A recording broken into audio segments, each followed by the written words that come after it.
and good afternoon. Thanks for joining in on this Hawaii News Now live stream. Let's go ahead and listen At into a live approximately news 4:10 this morning, conference with HPD. officers were sent on a report of a burglary at the home of Kalauipo Street in Pearl City. The resident met with responding officers outside the home and told them that her ex-boyfriend was inside the house armed with knives. She also reported that he had threatened to shoot co-workers and police officers. Upon arrival, initial officers heard the suspect yelling that he was not going to go to jail. The crisis negotiation team and the specialized services divisions were notified and deployed to the scene. Multiple attempts to convince the subject to come out were unsuccessful. At approximately 6:30, smoke was observed coming from the bedroom window of the home. About 10 minutes later, the suspect exited the home. Officers outside the residence observed the male armed with 2 knives, at which time he ran next door upstairs in the back balcony, where officers had been previously posted. The suspect grabbed an unattended rifle and was holding it when the officers returned to the balcony. One of the officers fired at the suspect, followed by a second officer who fired from a neighbor's yard. A third officer who fired at the suspect from the bottom of the stairwell. The suspect was pronounced dead at the scene. There were no other injuries were reported. A first-degree burglary and 2 first-degree attempted murder cases have been opened. The officers who discharged their weapons will be placed on administrative leave, as is standard procedure. Two of the officers are assigned to the Specialized Services Division, and one of the officers is from the District 3 Patrol. They have 3, 16, and 18 years of service. Again, this is an ongoing investigation, and we are sharing what we can at this time.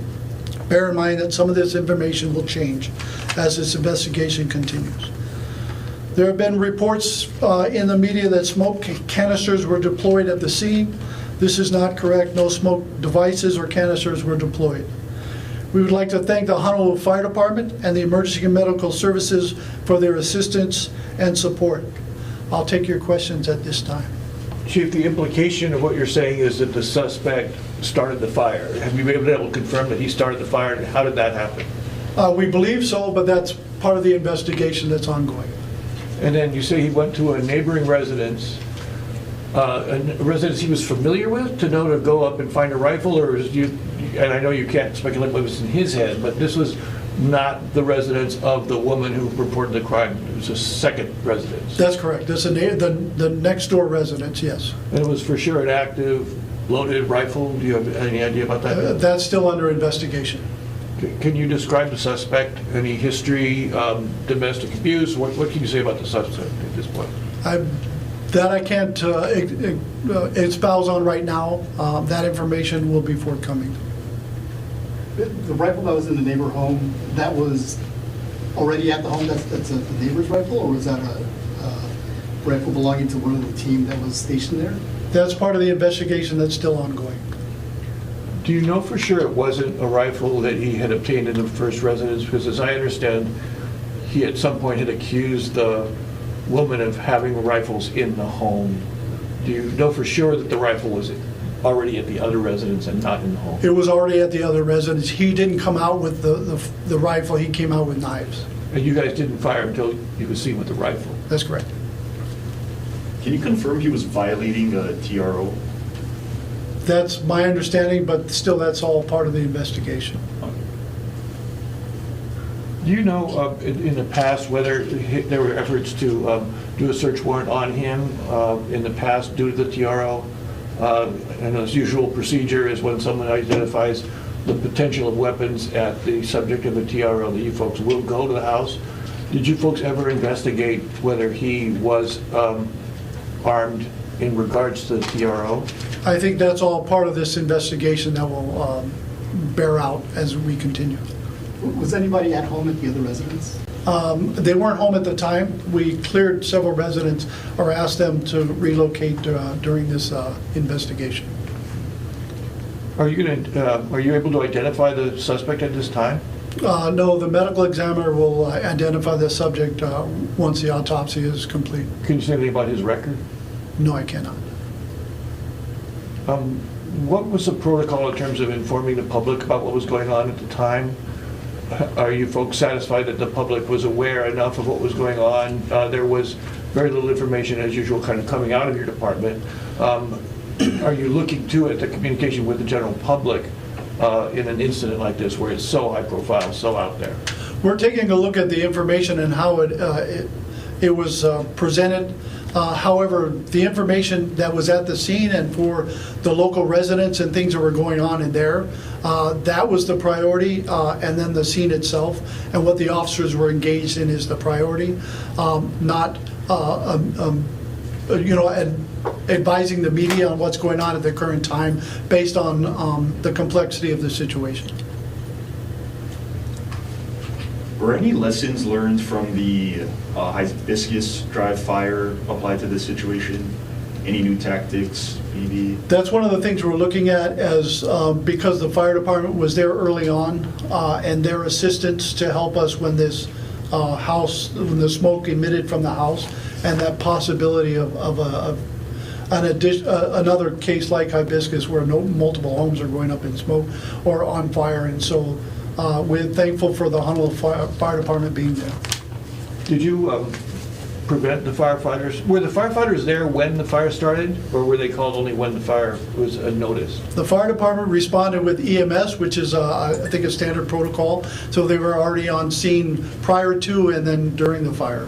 So were they able to respond to the fire immediately upon seeing the smoke, or were they have to hold back while the suspect was still not taken care of?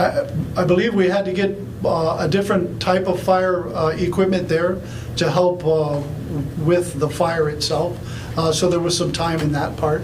And so the scene was still dynamic as that was going on, yes. And no one else was injured? There were no injuries at the scene other than to the suspect? Yeah, that's correct. So fire responded with EMS initially and then called police upon learning that it was like a barricade situation? Well, my understanding, the initial officers were called to the scene. The fire and EMS were also coming to the scene. And that when the initial officers tried to engage the suspect to come out with the victim or the female that had made the initial call, he refused. At that point, it became a barricaded suspect or situation. So HFD and HPD responded to the same call? Yes. Well, that I'm not sure. I have to get more information on that one. But upon the initial call, when the officers who first responded, they responded to a burglary call. Correct. Right, and so when they realized that the suspect has basically placing himself in the house and saying, "I'm not coming out," that's when SWAT would have been called and special weapons attacks would come in. And at that point, the responding officers would have just held the perimeter until SWAT came in. Is that a fair description of how that worked? That's a fair description, yes. Okay.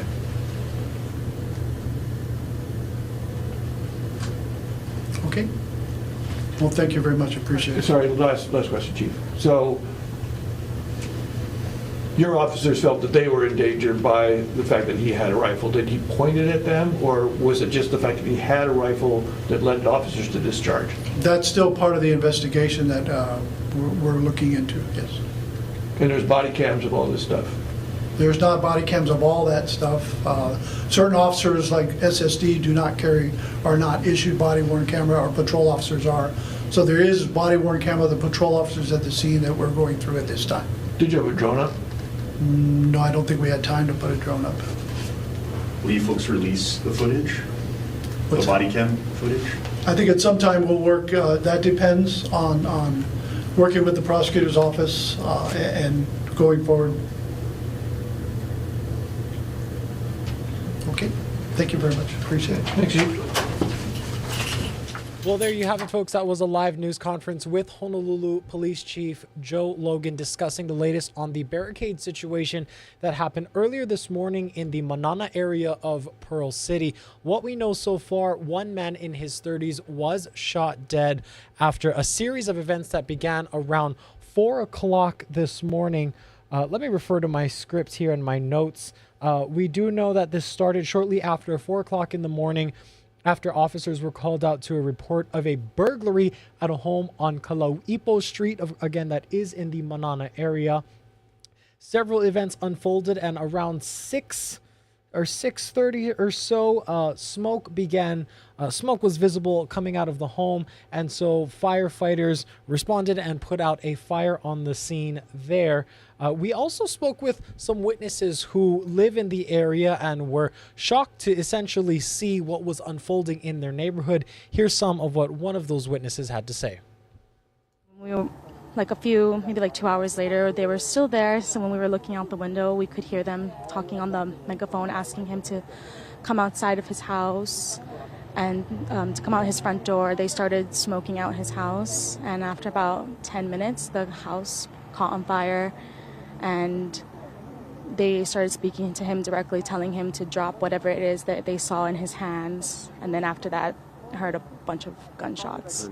Really scary just because we have a lot of kupuna in our area, and I know it's overwhelming for them, and they get scared because this is a really heavy kupuna area, and especially with all the smoke and all the fire, it was kind of concerning for them. Now, one thing that Police Chief Joe Logan clarified actually, was that no smoke canisters were used in their response. They do know that the suspect allegedly had a rifle, and multiple agencies did respond to this. Of course, you saw police officers from the SSD, or the Specialized Services Division, the Honolulu Police Department, and their patrol officers out there.